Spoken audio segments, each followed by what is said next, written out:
Hello friends, ഇന്ന് Ramadan deep ക്ലീനിങ്ങിൻ്റെ 4ാമത്തെ ദിവസമാണ്. ഇന്ന് ഞാൻ ഡൈനിങ് ഏരിയ ആണ് കേട്ടോ വൃത്തിയാക്കുന്നത്. ഈ ഡൈനിങ് ഏരിയയിൽ തന്നെയാണ് സ്റ്റെയർ കേസും സോഫയും ഒക്കെ വരുന്നത്. അപ്പോൾ ആദ്യം തന്നെ ഞാൻ ജനലൊക്കെ ഒന്ന് തുറന്നിടുന്നുണ്ട്. പിന്നെ പൊടിയൊക്കെ ഒന്ന് തട്ടുകയാണ്. അപ്പോൾ എപ്പോഴും ചെയ്യുന്ന പോലെ തന്നെ ആദ്യം ഞാൻ ഫാനിലെ പൊടിയാണ് തട്ടുന്നത്. നമ്മളെപ്പോൾ വൃത്തിയാക്കുകയാണെങ്കിലും മുകളിൽ നിന്ന് താഴേക്കാണ് കേട്ടോ വൃത്തിയാക്കേണ്ടത്. അപ്പോൾ നമ്മളുടെ വീട്ടിലുള്ള എല്ലാ റൂമുകളും ക്ലീനാക്കി കഴിഞ്ഞിട്ടുണ്ട് കേട്ടോ. ഞാൻ എൻ്റെ റൂം വൃത്തിയാക്കണതും പിന്നെ മക്കളുടെ റൂം വൃത്തിയാക്കണതൊക്കെ ഇതിന് മുന്നേ വീഡിയോ ആയിട്ട് ഇട്ടിട്ടുണ്ട്. അപ്പോൾ കാണാത്തവരുണ്ടെങ്കിൽ ഒന്ന് കണ്ടു നോക്കുക. അപ്പോൾ അതേപോലെ തന്നെയാണ് ഞാൻ മറ്റ് റൂമുകളൊക്കെ വൃത്തിയാക്കിയിട്ടുള്ളത് കേട്ടോ. ടോട്ടൽ 5 റൂമാണ് ഈ വീട്ടിലുള്ളത്. അപ്പോൾ എല്ലാം ഒരേപോലെ കാണിക്കണ്ടല്ലോ എന്ന് വിചാരിച്ചിട്ടാണ് ആ ഒരു 2 റൂം മാത്രമേ ഞാൻ കാണിച്ചത് കേട്ടോ.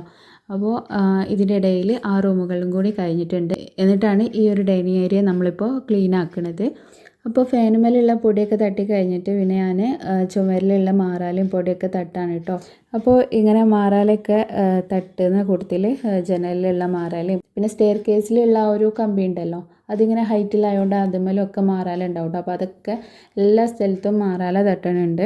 അങ്ങനെ മാറാലൊക്കെ തട്ടി കഴിഞ്ഞതിന് ശേഷം സോഫമ്മേലുള്ള ഈ കവറ് ഞാൻ ഊരിയെടുക്കുന്നുണ്ട്. ഈ പൊടിയൊക്കെ തട്ടി കഴിഞ്ഞാൽ പിന്നെ ഈ സോഫമ്മേലേക്ക് ആ പൊടി ആവില്ലല്ലോ, അതുകൊണ്ടാണ് ആ കവർ ആദ്യം എടുക്കാതെ തന്നത് കേട്ടോ.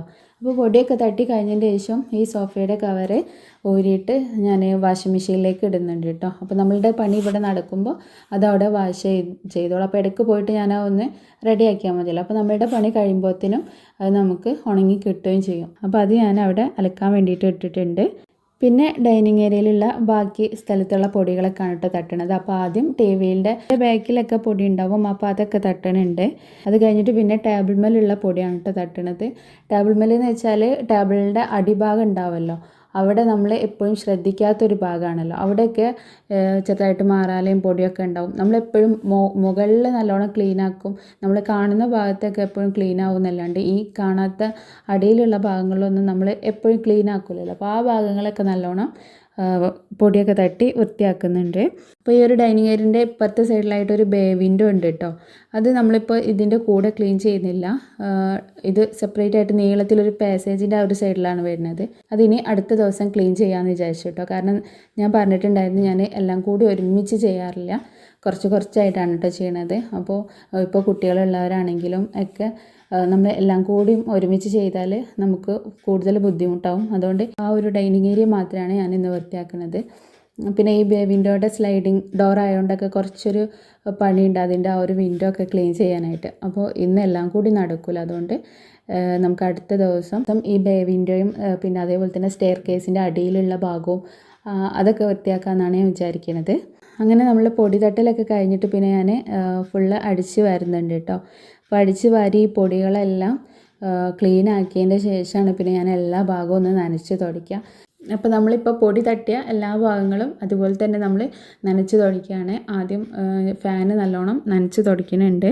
പിന്നെ ടി വിയും ജനലും പിന്നെ അതേപോലെ തന്നെ സ്റ്റെയർ കേസിൻ്റെ ആ ഒരു കമ്പിയൊക്കെ ഉണ്ടല്ലോ അതും പിന്നെ ടേബിള് ചെയർ അങ്ങനെ നമ്മളിപ്പോൾ പൊടി തട്ടിയിട്ടുള്ള നമ്മളുടെ ഡൈനിങ് ഏരിയയിലുള്ള എല്ലാ ഇതും പിന്നെ സോഫയും ഒക്കെ നമ്മൾ നല്ലോണം നനച്ച് തുടയ്ക്കുകയാണ് കേട്ടോ.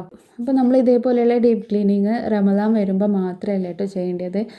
നമ്മൾ മാസത്തിലൊരിക്കലോ അല്ലെങ്കിൽ ഒരു 2 മാസം കൂടുമ്പോഴോ അതല്ലെങ്കിൽ ഒരു 3 മാസം കൂടുമ്പോഴെങ്കിലും നമ്മൾ ഇതേപോലെ ഡീപ്പ് ക്ലീനിങ് ചെയ്യണം കേട്ടോ. അല്ലെങ്കിൽ നമ്മുടെ വീട് പെട്ടെന്ന് തന്നെ ഡാമേജ് ആകാനും നമ്മുടെ ഫർണിച്ചറുകളൊക്കെ കേടുവരാനും ഒക്കെ ചാൻസ് ഉണ്ട് കേട്ടോ. കാരണം നമ്മൾ എപ്പോഴും കാണുന്ന ഭാഗങ്ങളിലൊക്കെ നമ്മൾ എപ്പോഴും തുടയ്ക്കും, വൃത്തിയാക്കും, അടിച്ചു വാരും എന്നൊക്കെ പറഞ്ഞാലും ഇപ്പോൾ നമ്മൾ ഈ ഒരു സോഫയുടെ ബാക്ക് ഭാഗം അല്ലെങ്കിൽ ഈ ടേബിളിൻ്റെ അടിഭാഗം അങ്ങനെയുള്ള സ്ഥലങ്ങളിലൊന്നും നമ്മൾ എപ്പോഴും ശ്രദ്ധിക്കാത്ത ഭാഗങ്ങളാണ്. അവിടെയൊക്കെ പൊടിയും മാറാലയും പിടിച്ചിട്ട് അത് ഈ ഒരു ഫർണിച്ചറൊക്കെ കേടുവരാനും ഒക്കെ കാരണമാവും കേട്ടോ.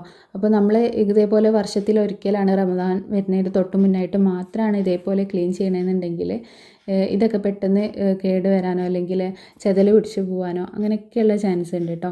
അപ്പോൾ നമ്മളുടെ വീട് എപ്പോഴും നല്ല ക്ലീനായിട്ടും നല്ല പുതിയതുപോലെ ആയിട്ട് എന്നും നിൽക്കണം എന്നുണ്ടെങ്കിൽ നമ്മൾ ഇതേപോലെ എപ്പോഴും വൃത്തിയാക്കണം കേട്ടോ.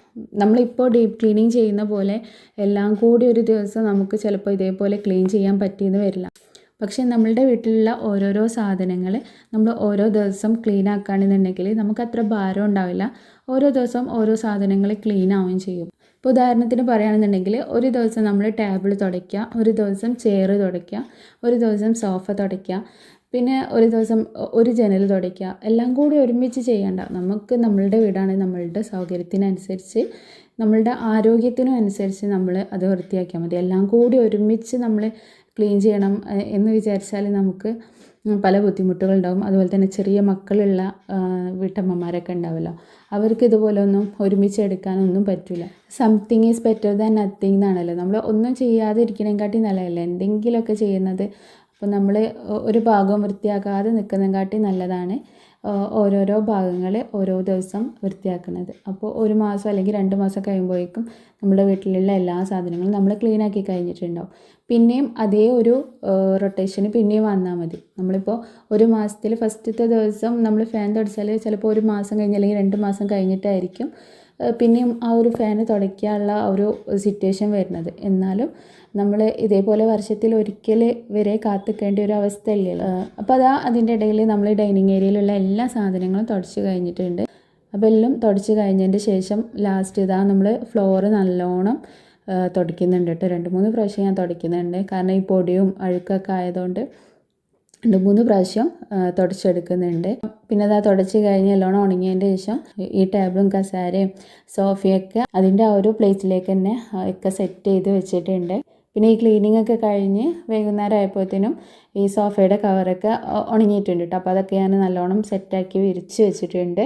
ഇന്നത്തെ ക്ലീനിങ് ഇത്രയേ ഉള്ളൂ. ഇനി ഇൻഷാ അല്ലാഹ് അടുത്ത ദിവസത്തെ ക്ലീനിങ് ആയിട്ട് നമുക്ക് അടുത്ത വീഡിയോയിൽ കാണാം കേട്ടോ. അപ്പോൾ ഇതുപോലെയുള്ള വീഡിയോസൊക്കെ നിങ്ങൾക്ക് ഇഷ്ടമാണെന്നുണ്ടെങ്കിൽ എന്തായാലും എൻ്റെ ചാനലൊന്ന് സബ്സ്ക്രൈബ് ചെയ്ത് വെക്കുക. അതുപോലെ തന്നെ വീഡിയോ ലൈക്ക് ചെയ്യാനും പിന്നെ എല്ലാവർക്കും ഒന്ന് ഈ ഒരു വീഡിയോ ഷെയർ ചെയ്ത് കൊടുക്കാനൊന്നും മറക്കരുത് കേട്ടോ. ഇതുപോലെയുള്ള വേറെയും വീഡിയോസ് എൻ്റെ ചാനലിലുണ്ട്. അപ്പോൾ അതൊക്കെ ഒന്ന് പോയി കണ്ട് നോക്കുക. നിങ്ങളുടെ അഭിപ്രായങ്ങളൊക്കെ ഒന്ന് കമൻ്റായിട്ട് അറിയിക്കുക കേട്ടോ.